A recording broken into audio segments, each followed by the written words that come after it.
प्रचंड बोल मस्तकों के झुंड, आज चक्र की घड़ी की तुम गुहार दो।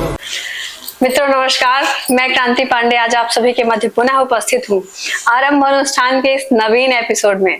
यह एपिसोड एक विशेष एपिसोड है जिस पर आज हमारे मध्य उपस्थित हैं आदरणीय डॉक्टर रामेश्वर पांडे सर। जी हाँ, रामेश्वर पांडे सर की पुस्तकें आप सभी ने अनेकों पढ़ी होंगी। अनेकों शोधार्थियों ने इन्हीं पुस्तकों के माध्यम से अपना शोध कार्य पूर्ण किया है। आज उन्हीं के साथ मैं आरंभ अनुष्ठान के इस एपिसोड में उपस्थित हूँ, तो मैं बड़े सम्मान के साथ अभिनंदन करती हूँ सर आपका आरंभ अनुष्ठान में। धन्यवाद। हाँ सर, ये आरंभ अनुष्ठान का जो ये चैनल है, इस पर हमारे समस्त श्रोता अधिकांश साहित्य प्रेमी ही हैं जो आपको आपके विषय में जानने के लिए इच्छुक है। तो सर्वप्रथम हमें जानना चाहते हैं कि आपका जो जन्म स्थान है वो कहाँ का है? देखो, मेरा जन्म स्थान जी वाराणसी से जी 20 किलोमीटर दूर जी पूरब में जी एक गांव है रामपुर माजा, जी, वहाँ मेरा जन्म हुआ जी, और मेरी प्रारंभिक शिक्षा दीक्षा जी गांव में हुई 10वीं तक। जी, फिर 11वीं से मैं वाराणसी आ गया जी, और वाराणसी में 11वीं 12वीं BA, फिर MA, फिर PhD, जी, इस प्रकार हमारी शिक्षा हुई पूरी। जी, और PhD 1985 में जी, PhD पूरी हुई जी, और उसके बाद मैं 1 साल तक नागरिक प्रचारणी सभा जी, में सहायक संपादक के पद पर जी। मैंने कार्य किया। क्या बात है। और विश्व साहित्य कोश विभाग जो उसका जो प्रथम खंड और द्वितीय खंड, जी, दोनों खंडों में मैंने संपादन कार्य किया। जी, अब विश्व साहित्य कोश उसकी जो प्रक्रिया थी, वो विश्व भर के जितने भी लेखक हैं, जी, वो चाहे जर्मन हो, इटालियन हो, पुर्तगीज हो, तो उनके बारे में जो है, जैसे अब मुझे अन्य विभिन्न भाषाओं में था, उनका अंग्रेजी में अनुवाद था, फिर अंग्रेजी से हिंदी में अनुवाद करना, ये हमने काम किया करीब 1 साल तक। जी, तो उसका जो है खंड 1 और खंड 2 भाग मैंने कार्य किया। फिर 1986 में मेरी यहाँ नौकरी लग गई मध्य प्रदेश में, जी, तो मध्य प्रदेश में आ गया।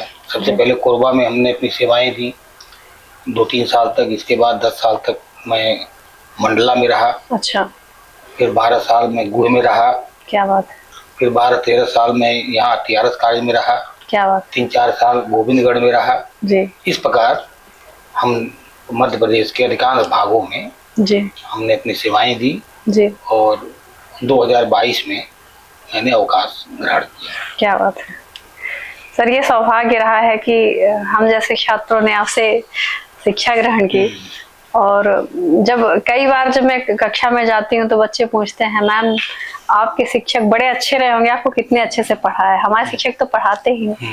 मैंने कहा दोनों पर डिपेंड करता है वो चीजें कि एक तो आप पढ़ के आए, दूसरा शिक्षक का मार्गदर्शन तो अति ही आवश्यक है।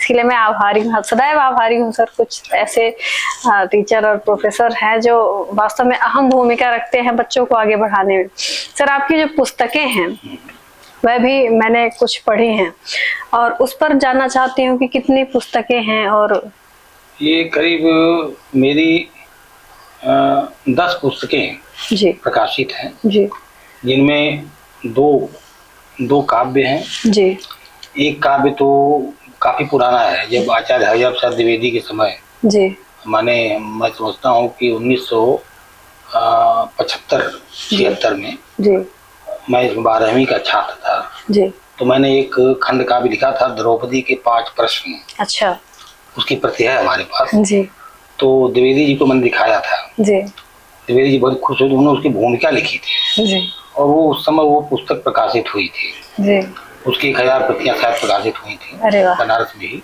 जी, और उसके बाद फिर यहाँ मध्य प्रदेश आने के बाद जी, वृक्ष की व्यथा मैंने काव्य लिखा। वाह।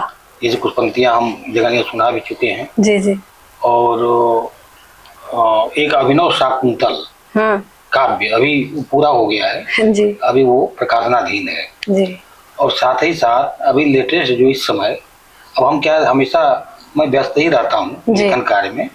इस समय तुलसीदास पर जी मैं एक काव्य लिख रहा हूँ जी। जिसके कम से कम 3-4 सर्ग पूरे हो गए हैं, 2-3 सर्ग और रह गए। क्या बात है। ये तो काव्य की बात हुई। एक भरत भारत नाम का एक उपन्यास भी है जी जो थोड़ा अधूरा ही है वो, जी कि उसमें ये मैंने दिखाया है कि माने इस देश का नाम भारत, एक भरत के नाम पर भारत कैसे पड़ा। जी तो उसका एक पौराणिक संदर्भ लिया मैंने और वो एक उपन्यास है, वो भी अप्रकाशित है। इसके बाद जो है आलोचना के क्षेत्र में हमारी 5-6 पुस्तकें हैं, जी जैसे रचना और आलोचना, हिंदी साहित्य की वैचारिक पृष्ठभूमि, हिंदी अंग्रेजी के स्वच्छंद, हिंदी और अंग्रेजी के स्वच्छंद काव्य, एक तुलनात्मक अध्ययन। जी इसके बाद साहित्यिक अनुसंधान, उसका दूसरा संस्करण भी आ गया है। इसके बाद जो है साहित्यिक एक उत्तर आधुनिकता था अन्य निबंध, वाह, जो लेटेस्ट है, जी जिस पर हमको साहित्य अकादमी पुरस्कार मिला है, जी अखिल भारतीय पंडित माखनलाल चतुर्वेदी जी पुरस्कार निबंध के क्षेत्र में। जी। तो ये हमारी पुस्तकें हैं और अभी भी इस समय जो भाषा विज्ञान पर, काव्य शास्त्र पर हम काम कर रहे हैं जी और एक हमारी इच्छा, हार्दिक इच्छा रहती है इसको लिखने की। जी जैसे डॉक्टर रामविलास शर्मा ने लिखा है कि भारतीय सौंदर्य बोध और तुलसीदास, क्या बात है। उनका एक बहुत महत्वपूर्ण ग्रंथ है। तो हमने भी मन में सोचा और कि भारत की दार्शनिक परंपरा और तुलसीदास जी गद्य में, तुलसीदास बड़े प्रिय कवि हमारे हैं, तो उस पर भी हम काम शुरू कर दिए हैं। तो इस प्रकार से जो है वो मैं हमेशा लेखन कार्य में लगा रहता हूँ। अच्छा सर, एक प्रश्न अनायास ही आता है, मैं आपको बहुत दिनों से देख रही हूँ, लगभग 2013 में मैंने प्रवेश लिया था महाविद्यालय में, तब से आपके सानिध्य में हूँ।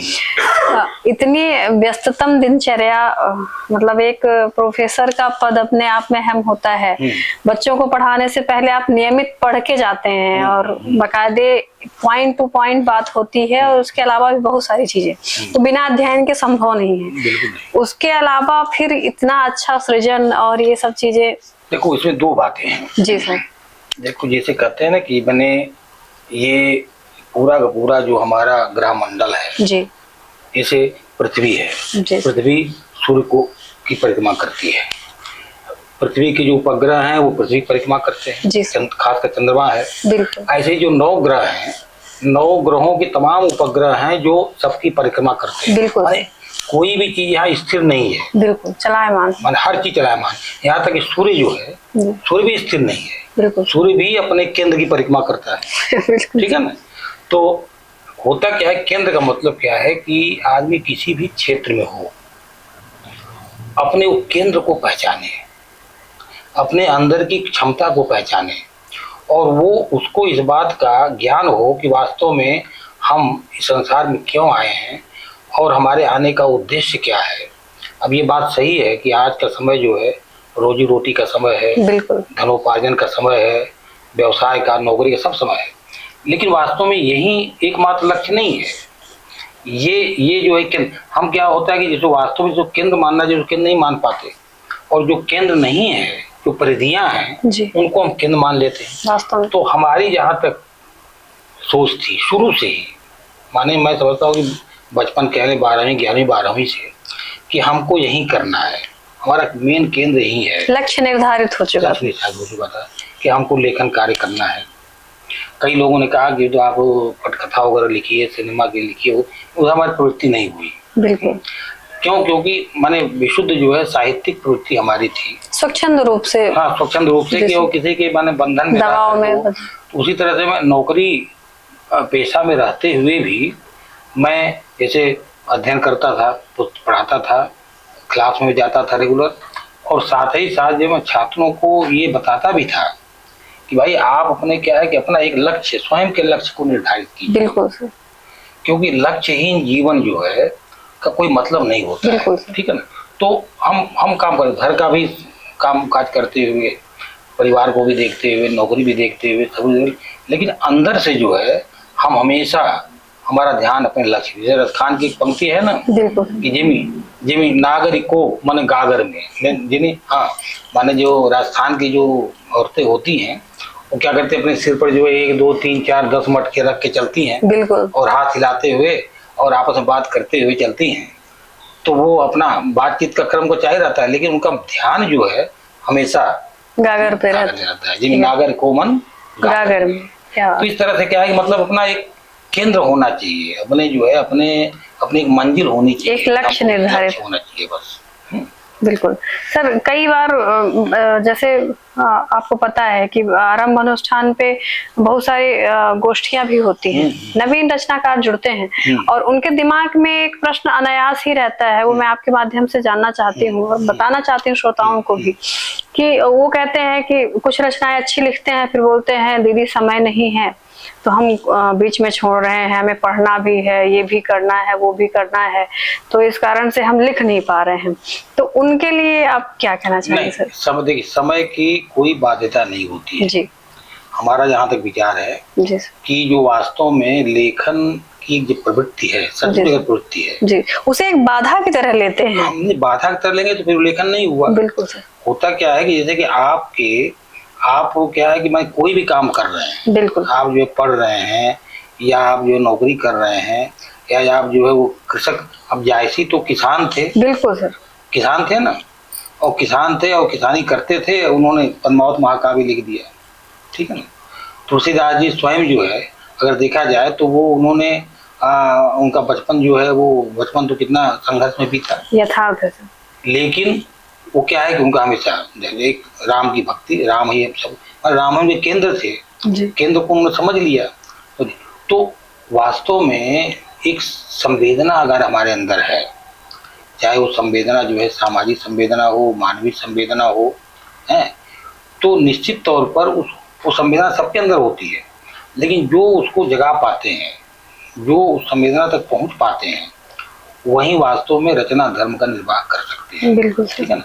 और ये रचना कर्म जो है कोई एक फुर्सत का कर्म नहीं है। बिल्कुल सर, ये तो ये नहीं है कि हम जैसे जब फुर्सत होंगे तो हम कभी लिखेंगे, हम ऐसा करेंगे, हमको ये व्यस्तता, हमने आधा लिखी छोड़ दिया, ऐसा नहीं है। उसमें जैसे हमने उदाहरण दिया ना कि सूर्य, अब सूर्य भगवान एक क्षण के लिए भी रुक जाए अपनी गति से, तो फिर पूरी सृष्टि में प्रलय हो जाए। बिल्कुल सर। तो चरय वेदी माने हमेशा जो है अपने लक्ष्य के प्रति आप धीरे धीरे चलो, दौड़ के चलो, ये चलो, लेकिन चलना बंद मत करो। यथार्थ है सर।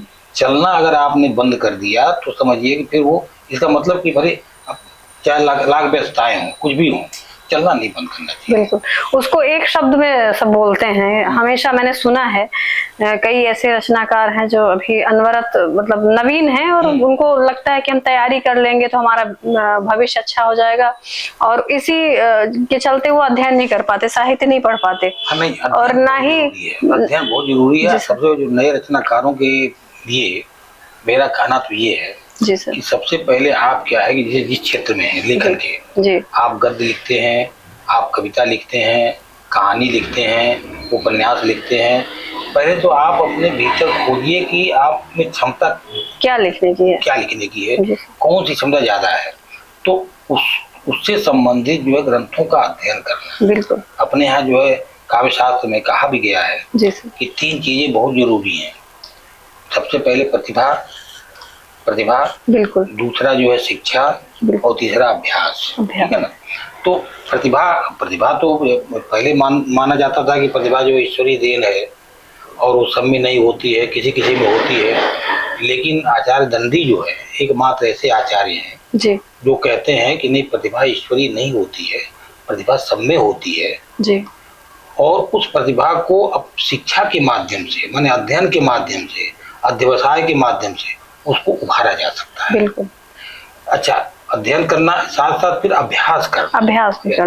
जैसे मान लो कोई भी नया रचनाकार है तो वो अगर लिखना चाहता है तो कम से कम उसकी कंटिन्यूटी होनी चाहिए। बिल्कुल। जैसे आज हमने लिखा तो ऐसा नहीं 10 दिन हमने छोड़ दिया। बिल्कुल। कल भी लिखो, परसों में एक नियम बना लो, एक समय बना लो कि इस समय पर हमको बस यही काम करना है, लिखना है। तो आज जो है थोड़ा बहुत पंक्तियां गड़बड़ होंगी, कल थोड़ा उसमें सुधार हो जाएगा, परसों और सुधार हो जाएगा। इस तरह से लगातार अभ्यास के द्वारा रचना कर्म में हम प्रवृत्त हो जाएंगे और हम अच्छी रचनाएं लिख सकते हैं। कई बच्चे ऐसे हैं जो बोलते हैं मेरा मेडिकल फील्ड है, तो मेरा लॉ फील्ड है, कोई तो फील्ड कुछ भी। जैसे अभी शुरू हमने बिल्कुल। कहा ना कि फील्ड कोई भी हो, बिल्कुल आप पहले आप अपने केंद्र को आप पहचानें, बिल्कुल। अपनी जो है अपनी जो रचना धर्मिता है उसको आप पहचानें। अगर वो पहचान में आ गई तो आप किसी भी क्षेत्र में हैं, उसमें वो बाधा साहित्य बन ही नहीं सकते। बहुत सारे वकालत करने वाले वकील हैं। अब डॉक्टर है वो विद्या कुमार, क्या उनका नाम था, अग्रवाल जी, अग्रवाल एक बहुत बड़े कवि हुए हैं ना जी। विद्या कुमार माथुर हो गए। और तो ये लोग क्या थे कि ये पेशे से ये लोग वकील थे। बिल्कुल सर। कोई पेशे से डॉक्टर था, है कोई। अब ये लोग मान लेते हैं कि इन्होंने हिंदी रचना कर्म का संबंध केवल हिंदी साहित्य से है। यथार्थ है सर, बिल्कुल यही मानते हैं। जो हिंदी में जिसने एमए किया, पीएचडी किया, वही रचना कर सकता है। नहीं, कोई साइंस वाले कर सकते हैं। बिल्कुल सर। और साइंस वाले अच्छे अच्छे रचनाकार, अज्ञे जी खुद जो है वो बीएससी तक उन्होंने किया था, बीएससी किया, फिर अंग्रेजी से एमए किया, ठीक है ना। तो ऐसा कुछ नहीं है, वो जी सर, कोई भी कर सकता है। सर साहित्य से आपका रुझान कैसे हुआ, प्रारंभिक दौर? साहित्य रुझान हमारा जो है बचपन से ही एक, हालांकि साहित्य के प्रति हमारा जो पारिवारिक कोई हमारी पृष्ठभूमि तो नहीं है जी सर, लेकिन चूंकि काशी में रहने के कारण जी, होता क्या था कि काशी में, अब मैं जब पढ़ता था, जब 11वीं 12वीं पढ़ता था, छोटा ही था, तो सबसे पहले जहाँ कहीं भी ये रामचरितमानस की कथा हो रही है या कोई किसी का प्रवचन हो रहा है, त्रिदंडी स्वामी आते थे। स्वामी करपात्री जी जो विश्व के जो शंकराचार्य को नियुक्ति करते थे जी। स्वामी करपात्री जी माने एक वज्रासन पर बैठ करके 6 घंटे वो प्रवचन करते थे। क्या बात है। उनका प्रवचन मैंने सुना है। और इतनी क्लिष्ट हिंदी बोलते थे, संस्कृत समझ पाना, अब 11-12 में क्या समझ पाएंगे, लेकिन अट्रैक्शन था, अच्छा लगता था। और 11-12 बजे रात तक भाई साहब नाराज होते थे, कहाँ चले गए थे हम, कहीं विश्वनाथ जी ज्ञानवापी में कहीं कथा चल रही है, कहीं संगत मोदी में कथा चल रही है, कहीं हमारी रुझान उधर थी ज़्यादा।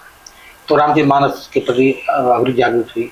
रामचरितमानस हमने पूरा अध्ययन किया, 1 बार, 2 बार, 3 बार, 4 बार, जैसे लोग कहते हैं पाठ करते करते जब अर्थ खुलता है, किसी भी चीज का पाठ करो बार बार तो उसका अर्थ अपने आप खुलने लगता है। तो वो चीज हुआ। इसके बाद फिर भागवत का भी हमने अध्ययन किया, हमारी थोड़ा धार्मिक प्रवृत्ति भी रही है, भागवत अध्ययन किया हमने। इसके बाद जो गीता का अध्ययन किया हमने। इसके बाद हमने दर्शन में खासकर न्याय दर्शन या वैशेषिक दर्शन, मीमांसा दर्शन, सबका अध्ययन किया। सारी किताबें हमारे पास है। वाह। तो होता क्या है कि अध्ययन इतना जरूरी है कि अध्ययन में जो हमेशा, जैसे पीवी शैली के बारे में कहा जाता है ना, पीवी शैली जो है वो अंग्रेजी का बहुत बड़ा कवि था। वो इतना अध्ययन करता था कि अध्ययन करते करते बेहोश हो जाता था। बताइए। उसको लोग होश में लाते थे, इसके बाद खाने पीने को शुद्ध भूल जाती थी उसको। तो इस तरह के भी है, तो अध्ययन बहुत जरूरी है। बिल्कुल सर, बिना अध्ययन के जो है एक तरह से मतलब वो आप जो दिशाहीनता और शब्द संयोजन नहीं कर पाएंगे। बिल्कुल। जब तक आप देखेंगे नहीं भाई, इसे समाज में भी देखें, हम देखें कि हम क्या करते हैं भाई, देख करके ये जो इन्होंने ये कपड़ा पहना है हम भी ऐसा पहन लें, ये वैसा करते हैं हम भी ऐसा कर लें। ये अनुकरण पर सारा संसार चलता है। जो अरस्तु का अनुकरण सिद्धांत है ना, तो वास्तव में अनुकरण बिना अध्ययन के संभव ही नहीं है। जब आप अध्ययन करेंगे तभी तो अनुकरण कर पाएंगे। बिल्कुल सर। इसलिए सर पारिवारिक पृष्ठभूमि क्या है, कुछ ऐसे छात्र हैं जो जानना चाहते थे, तो इस विषय पर वाराणसी हमारा घर है जी। हमारे बड़े भाई हैं और 3 भाई हम लोग हैं जी। एक बहन। तो बहन वही बनारस पासी जौनपुर में उसकी शादी हुई है। उसकी 4 बच्चियां हैं, 1 बालक है जी। एक बालक है जो उसने केमिस्ट्री से एमएससी पीएचडी किया था एमबीएचयू से जी। इस समय वो न्यू जर्सी अमेरिका में है जी। और 4 बच्चों की शादी हो गई है, भांजियों की।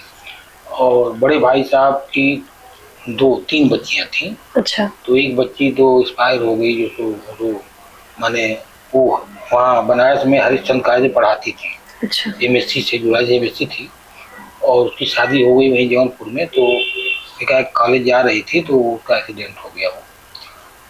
और 2nd नंबर की उनकी बच्ची, उसकी भी शादी हो गई है। 3rd नंबर की अभी पिछले साल हुई थी कानपुर में जी। और 2 बच्चे हैं, 2 हमारे भतीजे हैं जी। जो एक तो हमारे जो बालक की उम्र का है, जी उसकी भी शादी हो गई है, दूसरा अभी छोटा है। छोटे भाई को 2 बच्चियां हैं और एक बालक है। जी और पूरा परिवार हमारा बनारस में रहता है। जी यहाँ कि हम लोग दोनों सर्विस में हैं। जी अब हम तो मुक्त हो गए हैं, लेकिन ये इनकी 4 साल सर्विस है, जी तो हम लोग यहाँ रहते हैं। जी। सर इसके अलावा पिताजी और माताजी का माता पिता नहीं है। माता पिता देखो, हमारी माँ जो है, जी जब मैं 10th क्लास में था, जी 10th क्लास में था, और मुझे याद है उसमें हमने उसके ऊपर लिखा था हमने कि जो द्रौपदी के 5 प्रश्न है, उस समय लिख रहा था मैं। उसी समय 10th क्लास में 10वीं की बोर्ड की परीक्षा थी हमारी, और इंग्लिश का पेपर, जैसे कल इंग्लिश का पेपर है, आज जो है वो BHU में भर्ती थी, वो आई, बना घर आई, और शाम को जो उसकी डेथ हो गई। और इसके बाद जो है सब लोग गांव चले गए उसको लेकर। हमारी जो कल परीक्षा थी तो हम रुक गए। अब 10th क्लास में था, रुक गए। इसके बाद तो उसमें हम लिखा है कि वो जो द्रौपदी 5 प्रश्न लिखा है ना, शुरू में हमने माँ को ही समर्पित किया है कि माँ तुम्हारी ही कृपा से प्रेम का वरदान पाया, गोद में तेरे भी हंस कर आज यह सम्मान पाया। क्या बात है। मुझे अकिंचन को तुम्ही ने हृदय का शिशु प्यार देकर वाह कर दिया इतना बड़ा, कुछ मातृगत व्यवहार देकर। क्या बात है। पर नहीं अब दिखती तू आज के संसार में, तू है नहीं साकार काया ब्रह्म के आकार में। वाह वाह। माँ जहाँ भी हो कहीं भी पुत्र का उपहार ले लो, कर रहा तुमको समर्पित हृदय का यह प्यार ले लो। क्या बात ये उस उर्दू में लिखा था हमने 10वीं कक्षा की। 10वीं कक्षा। कितना अच्छा शब्द संयोजन। जी। इसके बाद जब BA में था मैं, BA फर्स्ट सेकंड ईयर में था, तो पिताजी एक्सपायर हो गए हैं। और फिर बाद तो वहाँ भी ऊपर लिखा हमने कि अब नहीं तुम कहोगे नगर की खबर, गांव की खेत की और घर की खबर। क्या बात है। आज छोड़ हम सबको विदा हो गए, ले गए अपनी सारी उम्र की खबर। क्या बात है। ये भी हमने पंक्तियां लिखी थी, ठीक है ना। तो इस तरह से हमारे माता पिता माने बचपन से ही जो है हम एक तरह से माता पिता विहीन हो गए, और अपने वही पैरों पर माने खड़े रहे। माने ट्यूशन वगैरह करना पढ़ते समय 12वीं BA से ही मैं ट्यूशन वगैरह करता था, और पैदल बनारस में पैदल बहुत चलता था मैं। कहीं भी जाना, और नागे पिजानी सभा भी वहाँ से करीब 4-5 किलोमीटर है। 80 में मैं रहता था, 80 घाट के पास। क्या बात है। वहाँ से घाट होते हुए पैदल में जाता था गाय घाट। अरे गाय घाट जहाँ राजघाट है, वहाँ पर सीढ़ी चढ़ करके फिर नागे पिजानी सभा जाता था। तो वो थी स्थिति। लेकिन धीरे धीरे लेकिन हमने क्या, कभी हम संघर्ष में रहकर भी हमने जो है कभी जो है अपने आप को जो है वो उस तरह से नहीं कमजोर नहीं समझा, और हम चलते रहे। बस यही चीज थी सर जो जोड़ती थी मुझे स्टार्टिंग से ही। वही देखो, तुम जब BA प्रथम वर्ष में आई जी सर, तो माँ कब? बचपन में, वही 10th में। बचपन में तुमने एक बार हमको बताया था। जी सर। बताया था, तो तभी से मैं समझ गया कि मैं क्या होता है कि हर चीज माने उस चीज का अनुभव वही कर सकता है। जी सर। जैसे अब तुलसीदास जी पर जो काव्य मैंने लिखा है, जी सर, तो उसमें लिखा है कि उसमें कि माने 5 वर्ष की उम्र में माता पिता चल बसे। बिल्कुल। 5 वर्ष के जब हुए तो उनकी जो पालन पोषण करने वाली आया थी, दासी थी, वो भी चल बसी। बिल्कुल। तो गांव वाले जो उनको क्या है कि फिर कोई पूछता नहीं था। फिर वो कहीं बाहर में खेत की मेड़ पर, कहीं बगीचे में, कहीं यहाँ कहीं मंदिर में, कई दिन तक भूखे रहते थे। कोई ये सब का वर्णन हमने किया है, क्योंकि तुलसीदास ने स्वयं लिखा है कि बारे तेल लाद बिल्लाद द्वार द्वार दीन, जानत हो 4 चनक 4 ही चनक को। माने कि वो देखिए, जब बचपन में कोई किसी दरवाजा आता, दरवाजा बंद कर लेता था, और जब मैं कहता कि हम 2-3 दिन से भूखे हैं, तो कोई 4 दाना चना अगर रख दिया हमारे हाथ पर, तो मैं इतना खुश होता था कि मुझे लगा 4 फल मिल गया मुझे। जानत हो 4 फल 4 ही चनक। तो अब सोचो ये कितना संघर्ष बीता वो। तो उसमें हमने वो पंक्ति लिखी है, जैसे कि वो तुलसीदास जो है वो माने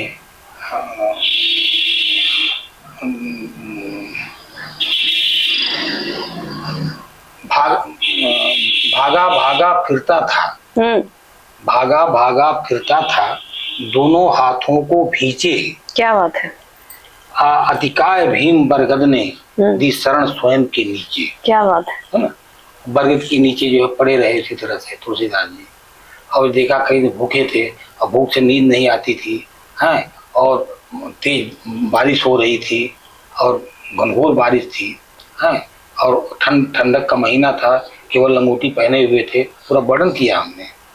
तो उस समय जो है, उस समय देखा उन्होंने कि एक जो है स्त्री आती हुई दिखाई पड़ी, और स्त्री, उन्होंने बचपन बच्चा था, देखा तो कोई लगता है कि हमारी कोई आया जैसी है, कोई आ रही है, तो आई है। तो उसने, स्त्री ने कहा कि लो खा लो, मैं लाई हूँ सुंदर पकवान निराले, इस तरह से पंक्तियां हैं उसमें। तो वो बालक भी देखने लगा कि कौन हो सकती है। इसके बाद जो क्या है कि वो उसको खिलाया, उन्होंने खाना खिलाया। इसके बाद वो बोले कि तुम तो चली जाओगी। तो वो बोले कि नहीं, मैं चली नहीं जाऊंगी, मैं यही पास में रहती हूँ, हमारा घर है, नदी गंगा जमुना किनारे हमारा घर है, और मैं हमेशा तुमको देखती रहूंगी। आरंभ है प्रचंड बोल मस्तकों के झुंड, आज चक्र की घड़ी कि तुम गुहार दो।